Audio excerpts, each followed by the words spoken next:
Welcome back to Talkin' Texas Forever, a Friday Night Lights podcast. I'm Michelle. And I'm Liz. And tonight we're discussing Season 1, Episode 16, Black Eyes and Broken Hearts. Original air date, February 14th, 2007. Written by Patrick Massett and John Zinman. Directed by Jeffrey Rayner. This was Valentine's Day? Jeffrey Reiner.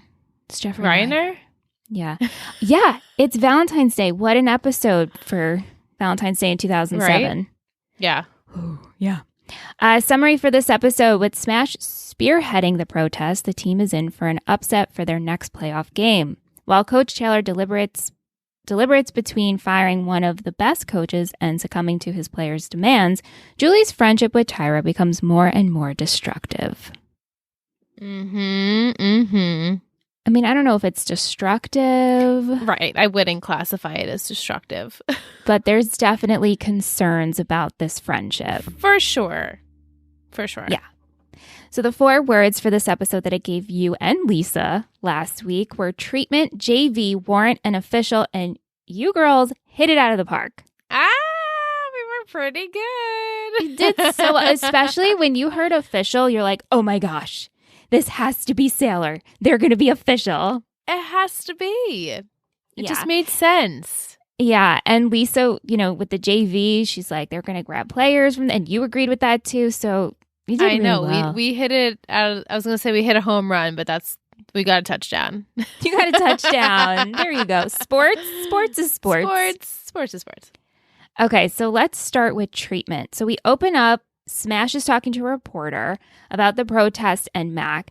All he wants and all he's trying to say is he wants equality and respect from whoever's in charge, which I feel like that's not a lot to ask. No, right? It's not. It's not. So, right. So when he's asked about Mac and if he should be fired, Smash says that would be a really good start and also confirms that him and the other players will only play if Mac is fired. One of the players protesting is worried about not getting a college scholarship if he doesn't play, and Smash continues to tell them we need to stand our ground. Like, Smash is taking full leadership. He's making a stance. This is really important, and he believes in what they're doing, which I'm totally behind Smash at this point with this. Absolutely. Yeah.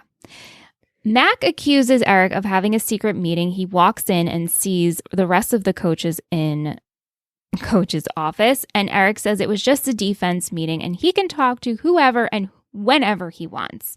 So Matt gets defensive and he says he did his apology, and Eric reminds him of that apology, that so-called apology, and the problem with it is the fact that you actually came across that you didn't believe your own apology. Right. It was very apparent that you were just trying to get it done. Right. You just wanted it to be over and done with. And then he has the audacity to say, I'm not afraid. They could say whatever they want about me. It doesn't matter to me. It's like, your kids that you coach, it should matter to you. You also should be scared because your termination letter is on my desk. Here it is. So you better step up. You better be concerned. So then Buddy stops in to have a meeting with Coach, and on his way in tries to console Mac. But he tells Coach that they cannot win without the other players, and him and the boosters decided that they should fire Mac. Now, let's just be clear here. Buddy thinks they should fire Mac not because of what's happening, but because the Panthers won't win. Right. That's all that matters to this guy. Right. And it just is icky. Mm-hmm. It's and he's like, I know my friend. I know my friend's not a racist. But it's got to be done because, the team, all the boosters collectively came together and said, Mac should go. It's one man versus the rest of the team, right? What's one man?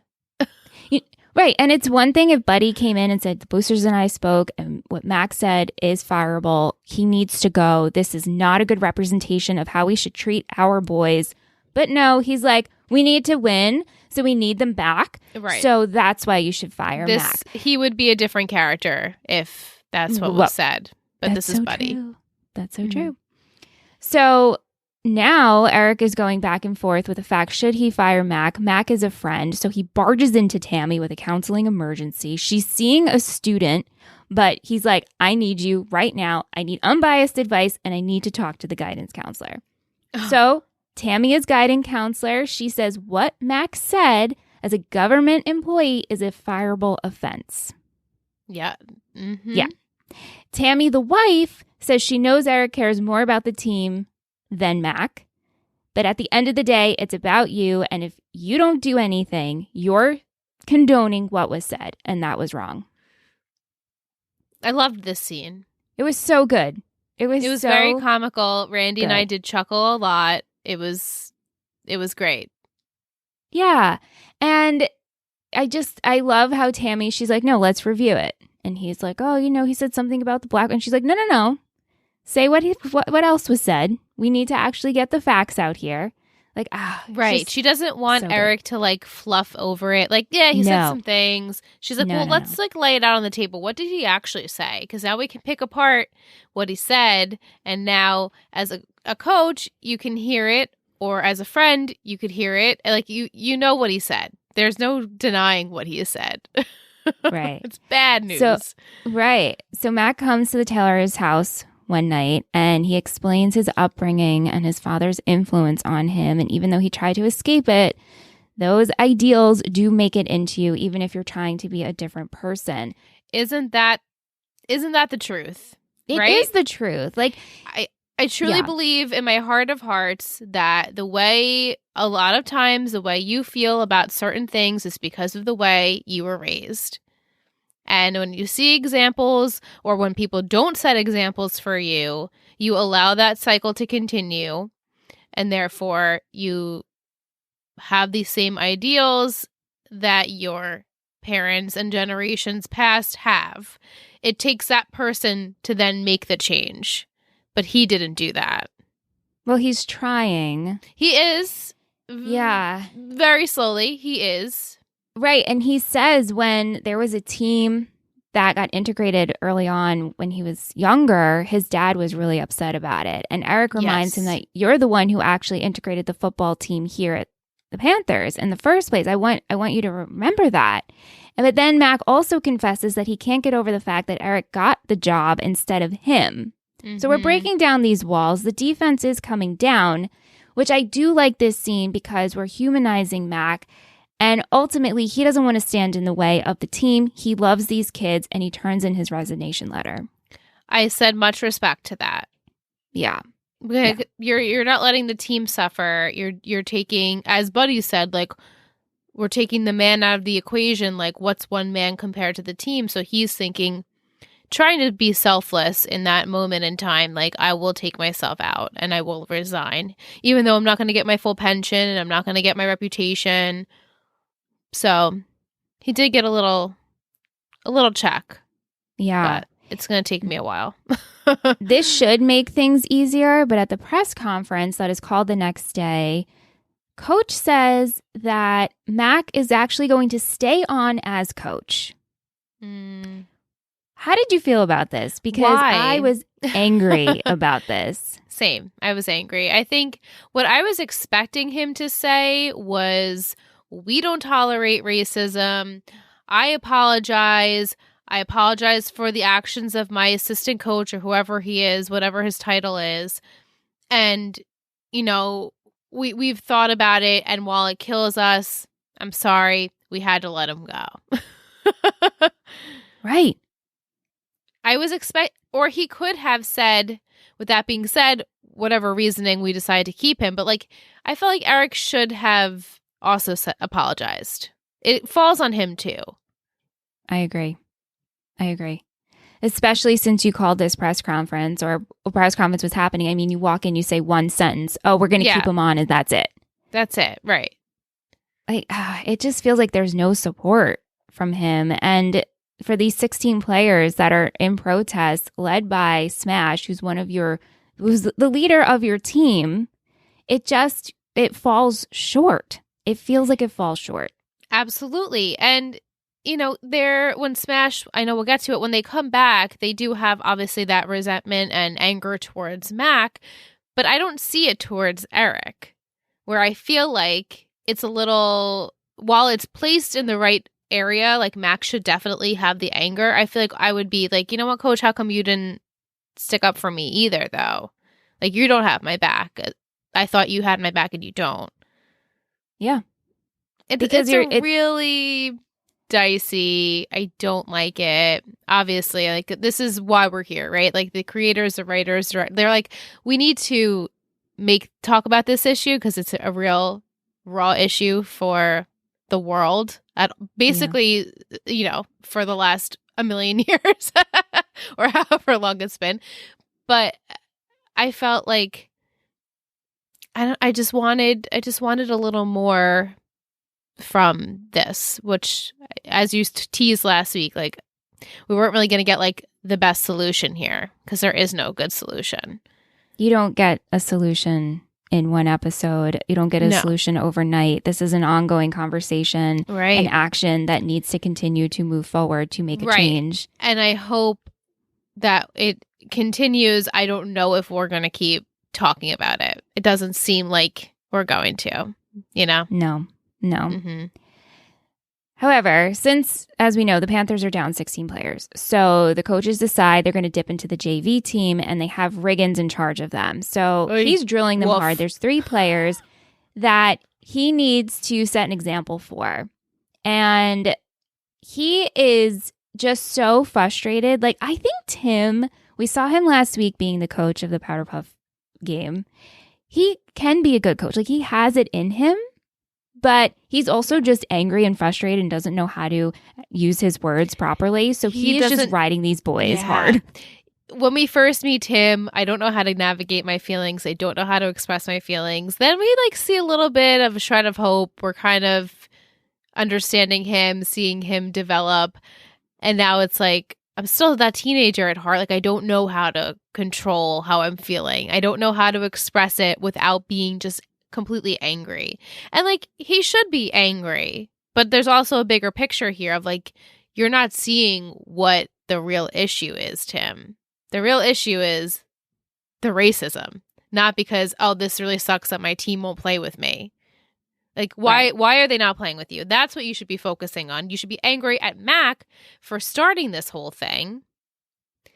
But the anger is, again, placed at the 16 players. Even though,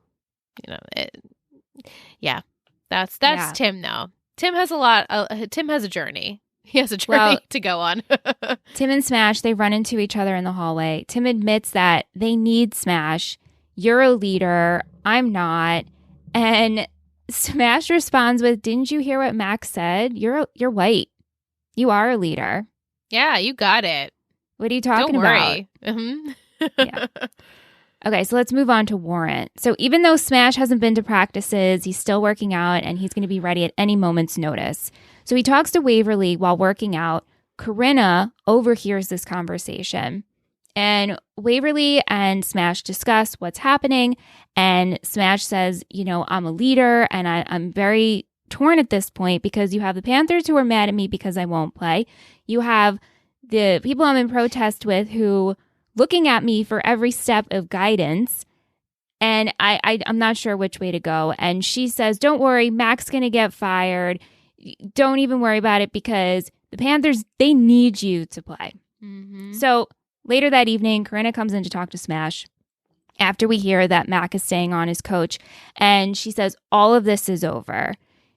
I understand how you're feeling, but at the end of the day, you're to fight for this and be the leader of these boys in a small Texas town and to give up everything is useless. Mm-hmm. This is so upsetting, this conversation. It is. It's devastating. It's devastating, right? Because she's like, you're going to go and play that game and you're going to go far and you're going to go to your A-list university and get your degree and you're going to be a star that you are. And this is how we're going to show the Mac McGills of the world. So it's like you're trying to make this point and then you have to go, you want to better yourself, but then it's like you're showing up to play for the people who won't support you. Like my heart, I teared up in this because it's just a very upsetting scene. It's upsetting because she kind of, and it's not like she's giving up, right? No. Like she understands this. She's been around the block. She is a mother. She is a Black woman in a town of white people. She knows how this is going to end. So she's like, why even fight it right now? Because it's almost like they can't win, so why are you... Don't push it, because you're just going to get into a good school, you're going to get a great scholarship, and you're going to say, fuck all y'all to the Macs of the world. But as an audience, you're like, oh, God, I just wish there was a better solution for that. Like, not giving in and having the coach, Eric, be like, you know what? We support you and we want what's best for you. So please come, like, beg them to come back almost. Like, they weren't, it was a really tricky situation where I felt like we didn't get any discussion from, like, I feel like coach should have, like, talked to all of them. He didn't do that either. Yeah, I have a lot of words about that. Like, a lot of coach, I have a lot of coach-ish. It's a lot of issues. And yeah. I think, though, that this is a very realistic conversation. And it's a very real point of view, the way that Corinna is presenting it. And, of course, we want Smash to succeed. And we want these players to succeed. So you just have to continue forward and prove wrong. But the reality is that the world is fucking cruel. It shouldn't have to be like that. It shouldn't have to be like this. And this is what sucks. So Vic wants to know, do you agree with Corinna? Should Smash play no matter what?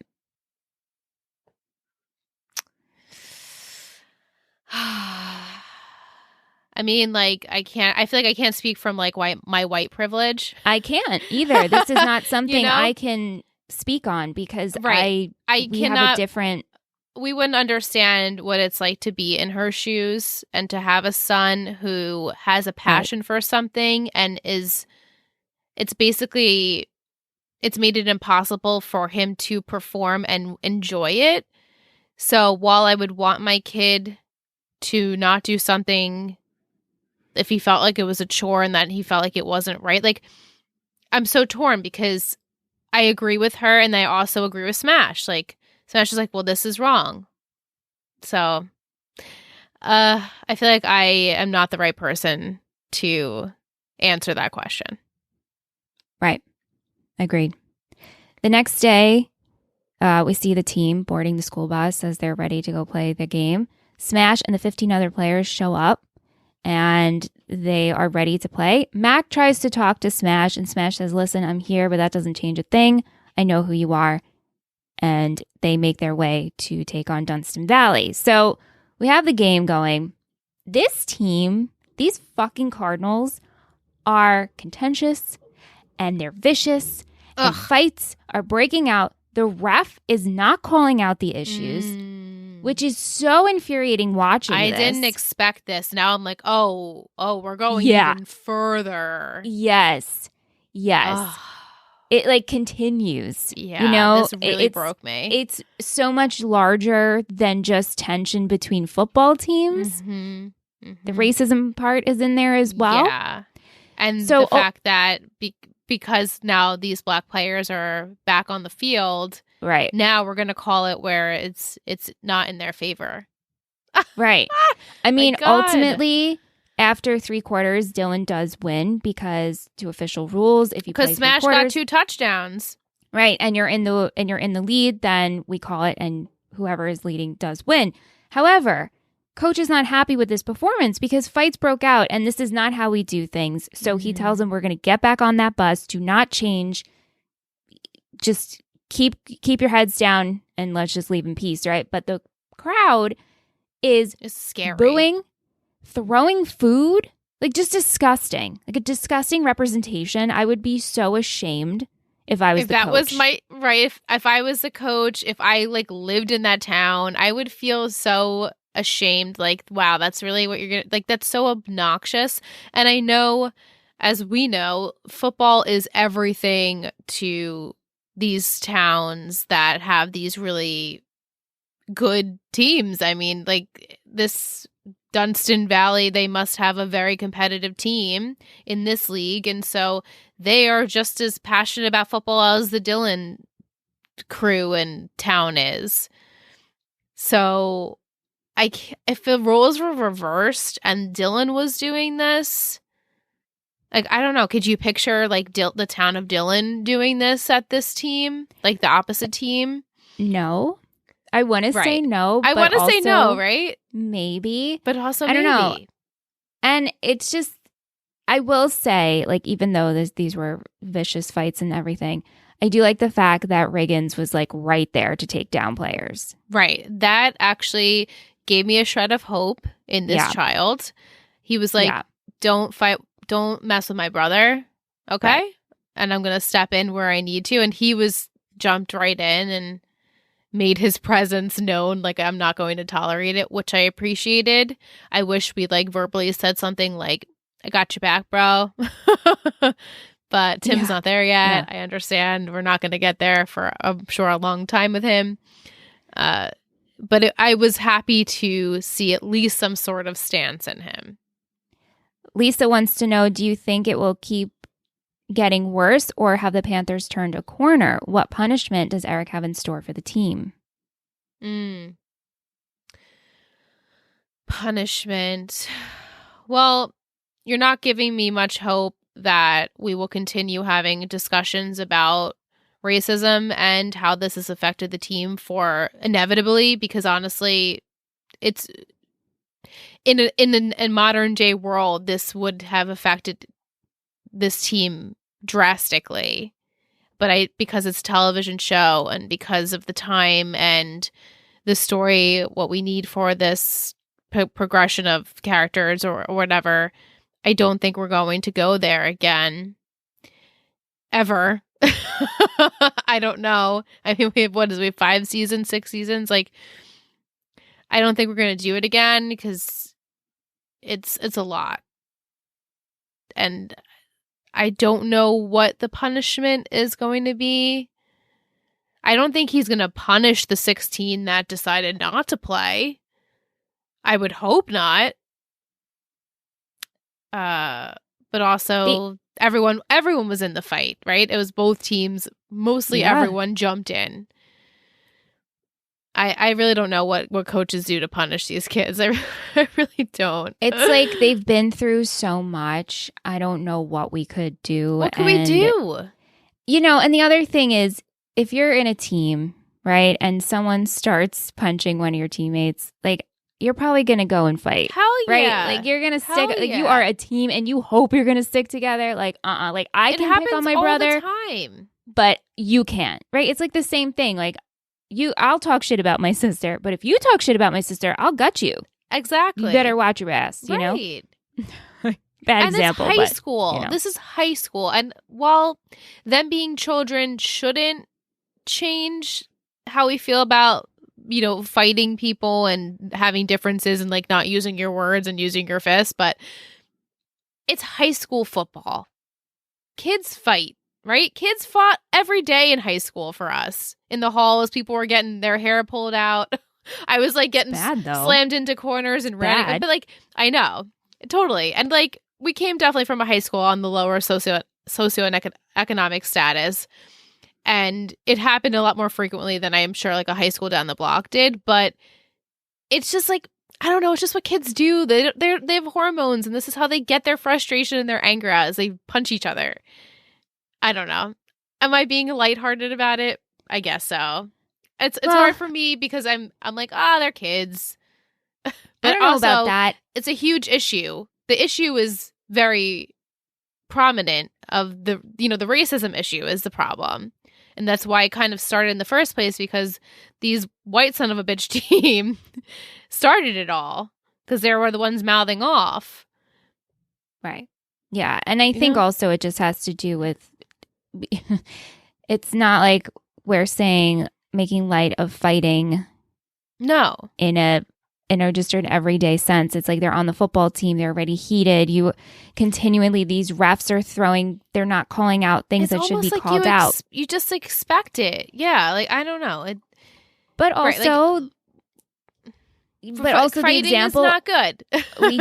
we don't do this on the field. We don't do it. It's disrespectful. We don't do it. Don't embarrass our name.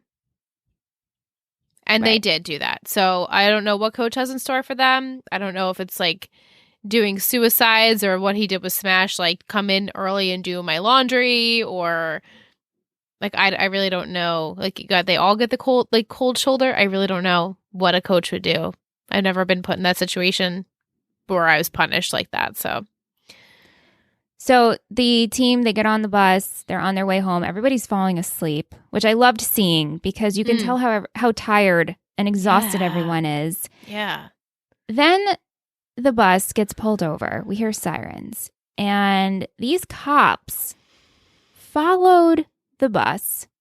So Coach and Mac get off and they talk to the officer. And the officers say that they have a lot of witnesses saying that Smash Williams threw the first punch and they want to bring him in for aggravated assault.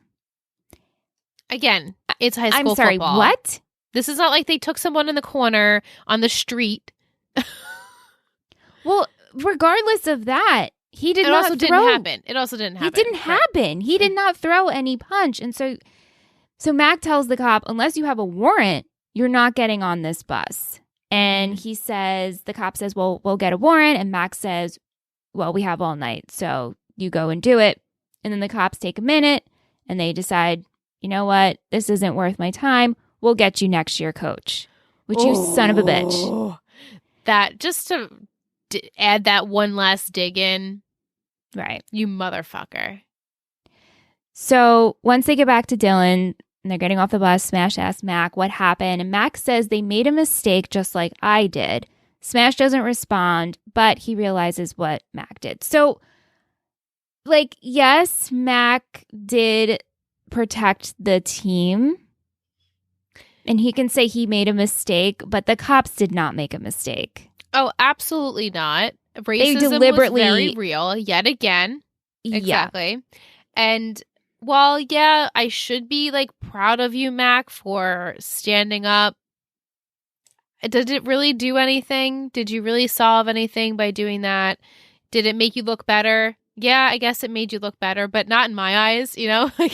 So do you think he's redeemed? No, I don't think he's redeemed. I think he has a lot of apologizing to do, a continual apology. And if that's even, like, I mean, yes, you make a mistake, right? And everyone should be granted to better themselves and apologize, and people should hear their apology, and they should, like I said, like, better themselves. We shouldn't prevent people from trying to grow and learn. I don't know what it would take for these kids to believe him, though. Like, and just to respect him.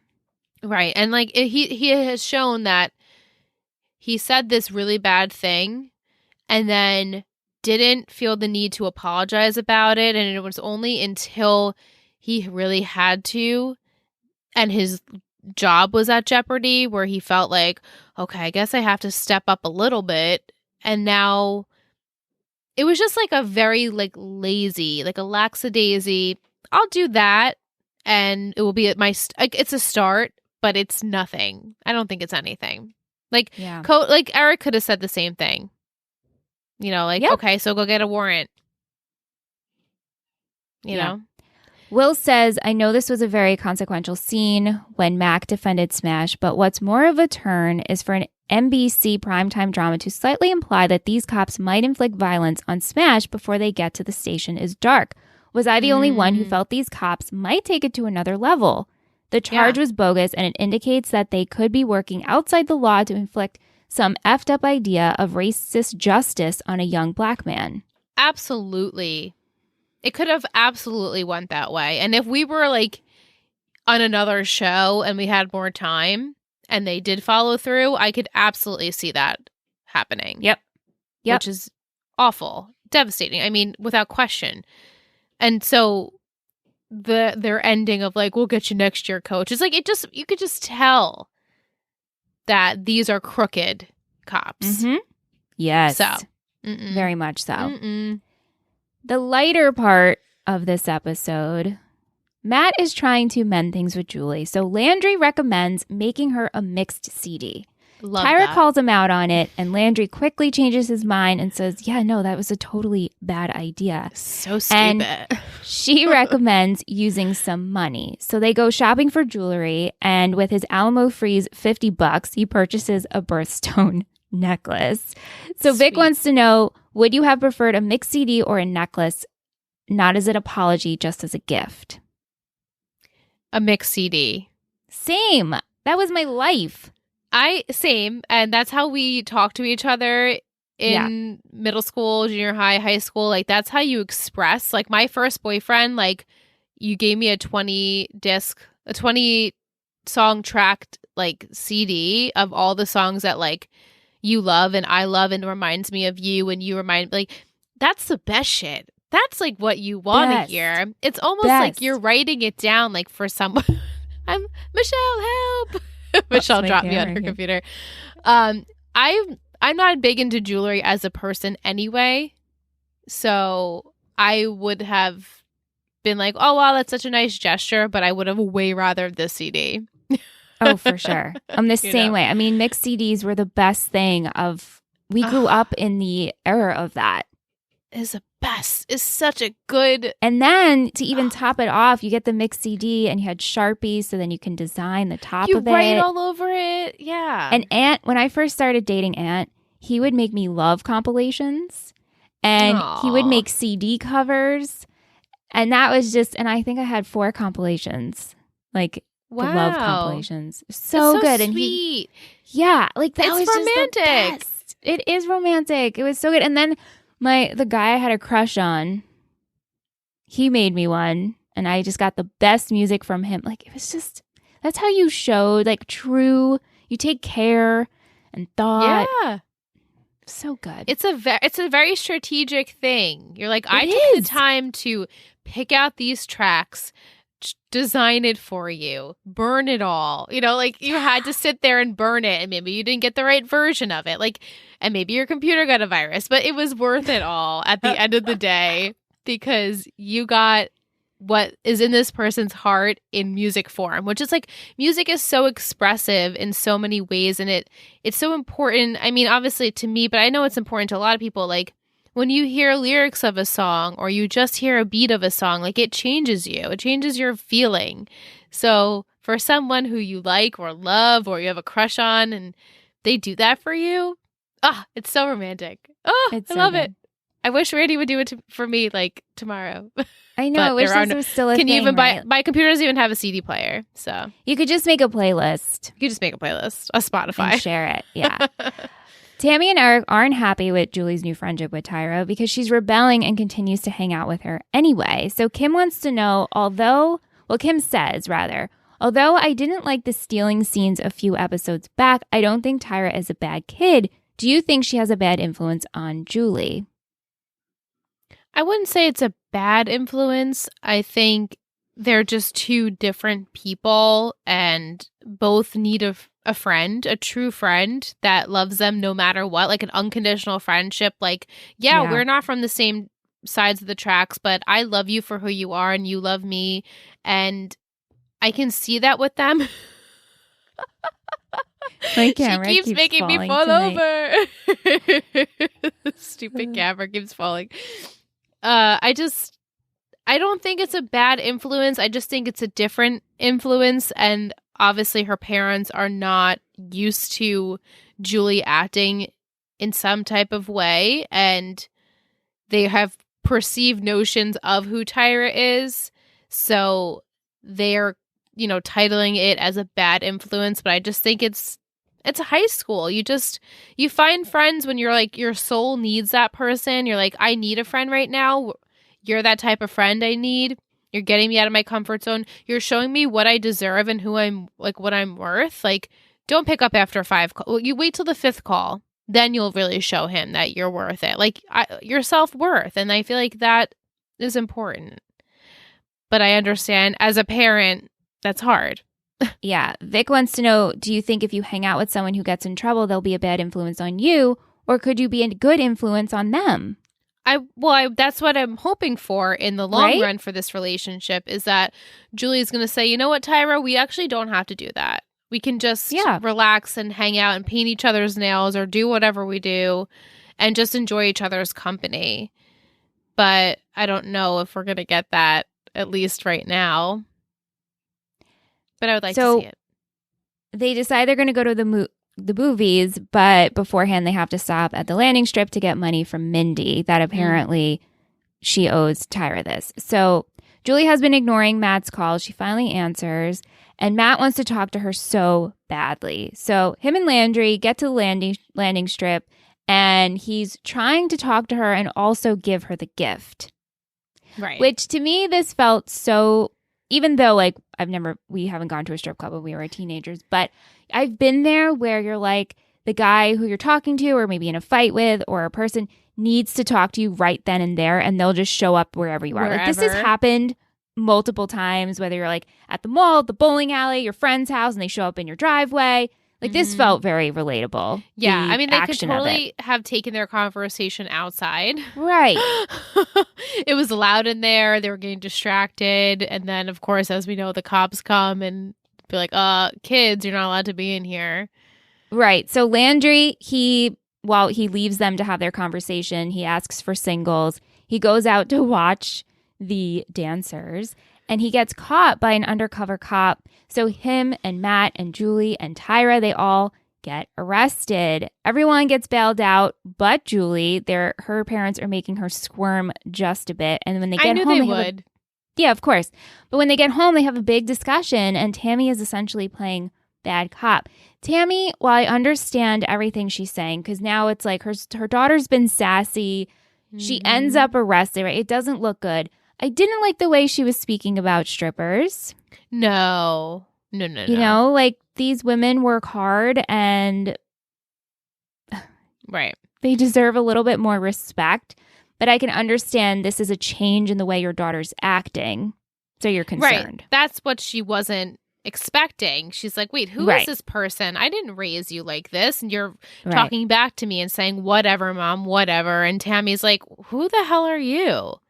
Yeah. I don't know this Julie. And as a parent, you're like, well, obviously it must have something to do with Tyra.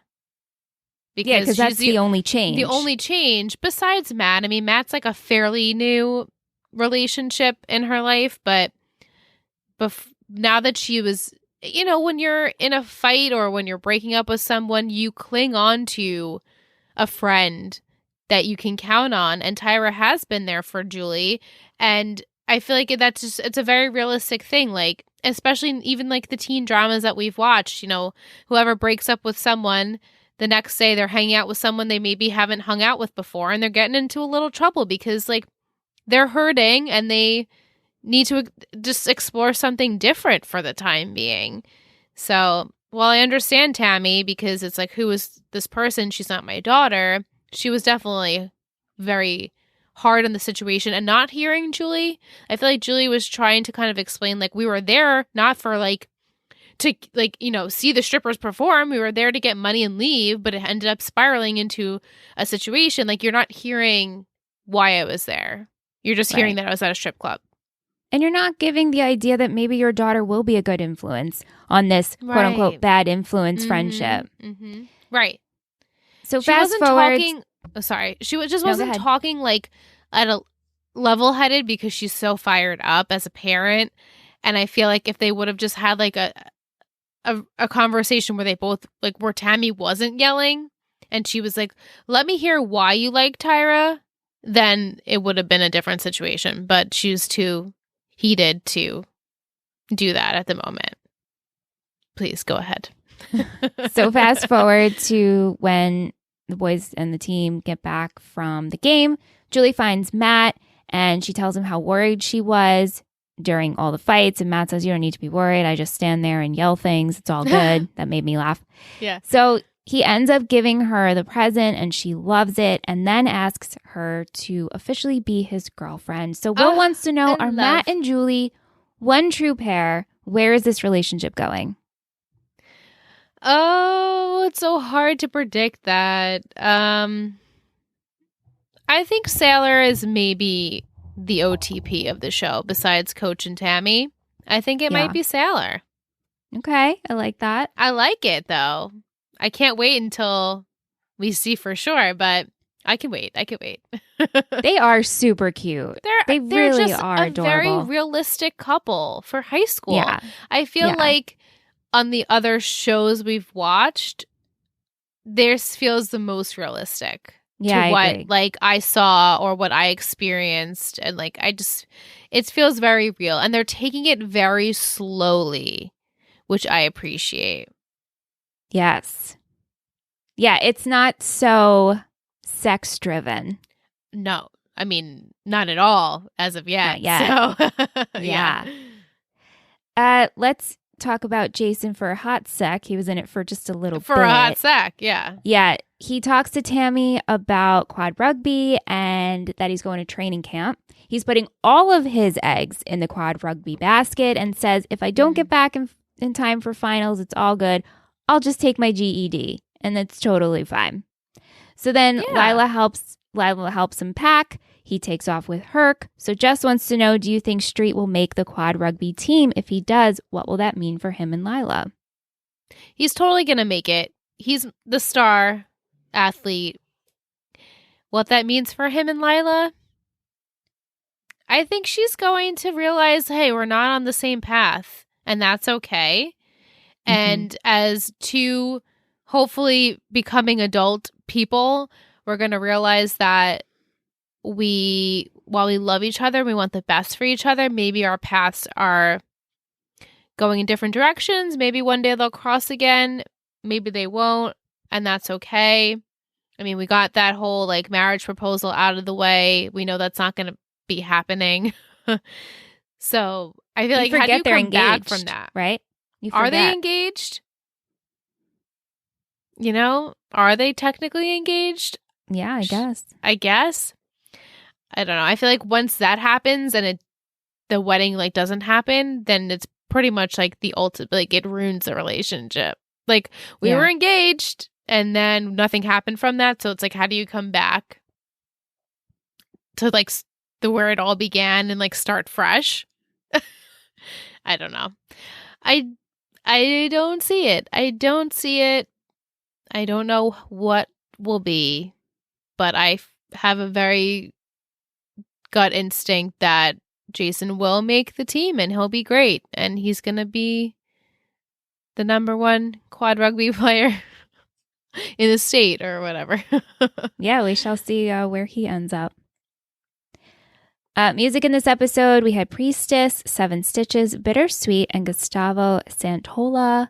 What was your favorite quote of the episode? Nothing says I'm sorry like a mixed CD. That was my quote. So good. There were a bunch of good quotes in this episode. I loved when Coach was talking to Julie and he's like, what happened to Lois? I know. And Julie's like, Dad, I haven't been friends with her in years. Like, get over it. Lois was a nice girl. Where is she at? Yeah, where is she at? Anything for Coach's Corner? I mean, I love that one Coach and Mrs. Coach scene together with the three personalities. Yeah. Give you some advice. That was great. I love how tight-knit their marriage is and how she can use her. And then I'm thinking, like, I hope that she's like her authentic self as a guidance counselor. Because I think she is. What do you mean? Right. I feel like she is, but then I'm like, oh yeah, like she also kind of like she does have a job to do. So when her kid comes in there, she has to act like the guidance counselor. And then her husband comes in there and she has to act like the guidance counselor until he's like, no, don't act like the guidance counselor now. Like I'm ready to hear what my wife has to say. So it's like, I have a feeling that when kids do come into her, she is giving them full, like wholeheartedly what she believes they should do or shouldn't do or what's best for them. But it's like you forget that she is also a parent and she also is the coach's wife and she also is Julie, who goes to their school's mother. So she wears a lot of hats and it's like where did the lines blur for her? Well, I think just all of them together make up the queen that she is of Tammy. Absolutely. She's such a queen. And I love that whole scene. And in every personality she gave her best full advice that she could. And I loved both of them in that particular scene. Okay, let's go into MVP and shittiest. Do you have your MVP? Yeah. Okay. So I'm not going to do 3, 2, 1 because it's a bitch to edit over Zoom. Is. We just know who we are now. We do. So you say who your MVP is first, and then I'll go. Mine is Corinna. Mine was Corinna as well. Because, like, you did it, Mom. You're a great parent. you're just trying to look out for your kid regardless of what's actually right. You're like, we should not just give in. Like, it wasn't a give up. It was just like, learn your lesson. And I hope that one day it does change for you. I had a blue ribbon for Smash. I feel I did enjoy him too. He was just really good in this episode, and I really, really felt for him with everything. We had votes for Mac and Smash together, and then we had 3 votes for Tim. Oh. Yeah. For taking charge on the field, and then admitting to Smash, like, hey, we need you. I'm not a leader. You're a leader. Okay. I see what y'all are saying. Yeah. I was saying in the chat, I'm like, I just, honestly, the Lila Jason of it all is not exciting to me whatsoever at this point. And it was for like a hot second in the beginning of the season. And now I'm like full-fledged what's happening with Smash and his life and Coach and Tammy and Julie. Which is so completely opposite of what I originally liked in the beginning of the show. But they're also focusing on them more, too. Yeah. But it's like, wow, how the mighty have fallen for me with Jason. Not that I don't absolutely still adore him, because I do. And he says everything with a smile. Do you notice that? He's like... He does. Yeah, ma'am, I'm going to do it. Okay? Like, I'm going to get my GED. Yeah, I'm going to do it. I'm going to put all my eggs in one basket. And, like, smile from ear to ear. Like, you could tell him his dog died. He'd be like, well, ma'am, you know... That's okay. And just like not just grinning through his teeth. Like, I don't know. He's just so a doll. True. He is. And, you know, and it's finally giving him something that he's excited for. So he's so happy. Have to be happy for him. And Lila's like, well, her face said it all when he left. She's like, oh, damn. I don't know about this. Yeah. Do you have your shittiest? It's the cop from Dustin Valley. Yeah, I put the whole town of the whole town of Dustin Valley. Disgusting. The epitome of trash. Yeah, we had a vote for Tyra. Will says, who is she? Matt Ramsey from the OC. Don't bring Julie to a strip club. At Lisa, she said cops, but also Buddy, because she's got to throw Buddy in there. Because Buddy is always the blue ribbon shittiest. Always. And then... Right, and then we had continuous votes for the cops, so I think it's pretty obvious. I mean, yeah, I was that just, cop my shitty. Blood was boiling after he said, "We'll get you next year, coach." I just want to smack him. Awful. Yeah, and other totally. things. Mm-hmm. Yeah. All right, let's go into a booster of the week list. Who are we supported by this week?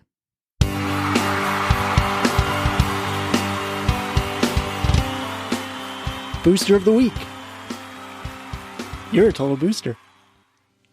We're supported by a new pledge, Natalie. Welcome, Natalie. I titled you Nata Love because we, not Natalie, we Nata love you.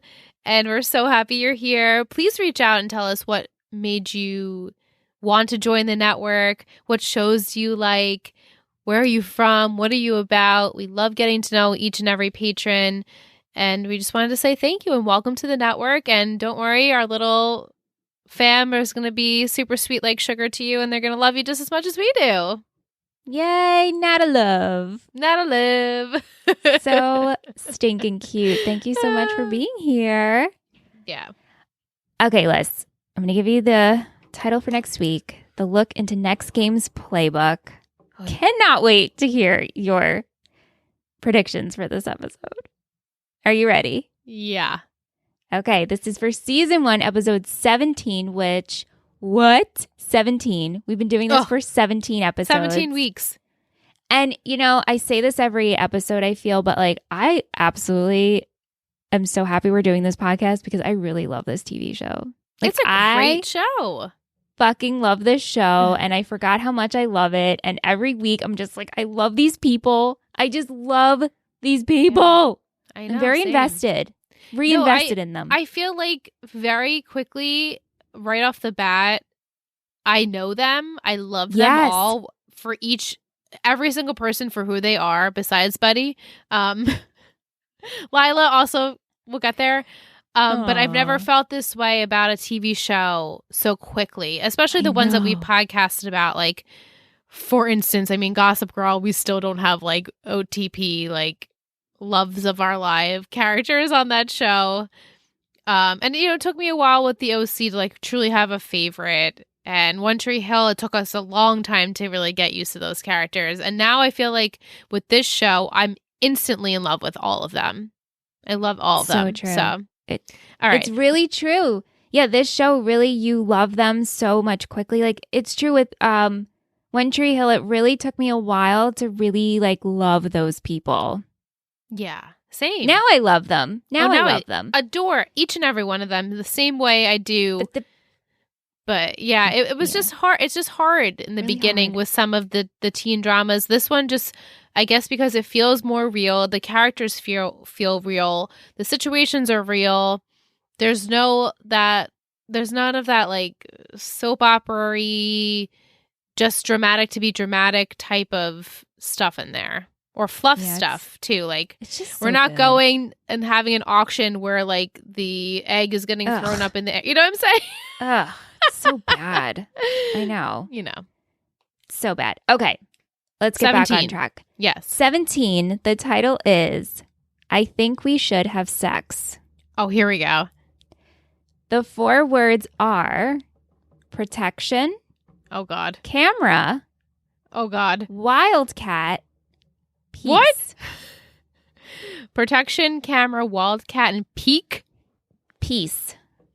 Peace. Oh, no. But also, I'm kind of here for it, but they're not going to do it. They're not going to do it. I know they're not going to be ready to do it. There's going to be so much pressure on our precious little sailor to have sex. Tim's going to say something. Smash is going to say something. Tyra's going to say something. They're all going to say, y'all need to do it. You need to get it out. You need to have sex for the first time. But I think they're not. They're both so... It's not even a matter of being sweet. I just think that they're not ready. Physically, they're not ready. Mentally, they're not ready. So I think that that's for the title. As far as protection goes, I think Matt's going to like literally have a panic attack on like, how do I get the protection? It's embarrassing to go to the store and get the protection. Like, can someone get it for me? And then, oh my God, like nightmares of like it falling out of his backpack and Coach sees it or something. Like, oh my God, my heart. Can you imagine? I would die. I would die of secondhand embarrassment. Mm-hmm. Yeah. Camera. Oh my God, is someone gonna like get something on camera as far as this like sexual encounter or whatever is gonna happen there? Wildcat. Is this High School Musical? I know. So they're gonna play the Wildcats, I guess. I don't know. That's like I'm just thinking of High School Musical. And peace. Who's gonna be in peace? Oh, maybe. Are we gonna have like? This is like a ridiculous prediction. Like we're gonna do like a themed party, and it's gonna be 70s or 60s and 70s. Fantastic. That's it, Liz. You nailed it. But while I don't believe that to be the case, peace. I mean, who's gonna be at peace? Is it gonna be Smash and the team? Like we're all at peace right now for the time being. Is it going to be maybe Tim and Smash? Like, hey, let's have some peace here. We do love each other, even though at the end of the day, I know we fight, we don't get along, but we are here for each other. Or, oh, God, that's so hard. Can I get like a little prediction? Like, are we going to see Jason at all next week? Yes. We do. Okay, so we get to see him like doing his stuff. Yes, very Wildcat. Much so. Maybe is that the team name of the quad rugby? Possibly. How'd I do? You know, very amusing. You did well. Good. You did well. My life goal is to amuse you. Yes, very much looking forward to seeing how you did. Seeing how you did, rather. Because I chuckled at the last 2 that I chose, and I was like, this is good. I had one word down that I was going to use instead, which I'll tell you why next week, because that would make more sense. Sounds good. But you did well. All right, so before we end, you all and end this podcast. Oh, I'm turning again on my swivel chair. Just want to thank you guys for listening. We had a very huge surge in listens. Woohoo! We like tripled in listens. Who are you guys? When I logged Come on, hug us. Yeah, when I logged on this morning and saw the number that was there, I was like, oh my God, who are you people? And thank you so much. Because we've been consistent. And then today was like triple the amount. So that's really cool. That's really, really cool. Thank you. Just thank you so much. Welcome. If you're a newbie, reach out, let us know, because I'm new and I would love to chat with you guys and hear your predictions. And if you are an OG fan of the show, reach out to Michelle, because she would love to talk about it, because we love talking about the show. Obviously, we have a podcast about it. It's so much fun to talk. Yeah, and I want to hear, if you're an OG, your experience with this show, what brought you in, why do you rewatch it? Like, how do you... Oh my God, there's the camera again. Liz, how many times am I going to knock this camera tonight? I'm like, bye. This is actually, who knew you could have a blooper reel? I should make a blooper reel of this tonight. Oh my God, that would probably be funny. will do that. But let me get back on track. If you're enjoying the episode, and you are, because we have those listens, please consider leaving us a review on Apple Podcasts. It means the world to us. Rate us 5 stars. Download the episode. You could email us, talkintexasforever@gmail.com. We love to hear from you. Send in those questions, those comments. It means so much to us. But what you're waiting for... It's so... it's just really important for the show. And that's all. We love you. It's simple as that. But I know what you guys are all waiting for. And you're waiting for Will's Football Poetry Corner. So get those fingers up. Let's snap. We're in the cafe now. We're setting the scene. The mood. Crack, back, block. Oh. It almost sounds like a tongue twister. Yes, it does. Or like a song. Yes. Yeah. Okay. A crack back block is when a player is on one side of the formation but goes back the opposite way to crack a block on an unsuspecting defender. Matt tries to win back Julie with a crackpot of an idea, while Smash and the players who are holding out crack under pressure and go back to the team with their heads held high in time to win the big game. Max shows a crack in his armor when he admits his family's racist past, but he earns some respect when he has Smash's back against the racist cops. And then he included a crack back block compilation on YouTube, this like 5-minute and 50-second video, which I did watch. Oh my God. It was like a highlight reel. So thank you so much, Will, for educating me and you and everybody who's listening on these terms. Yeah. Crack, always. back, block. Here we go. I mean, that's like a tongue twister, man. So good. Thank you, Will. We truly appreciate it.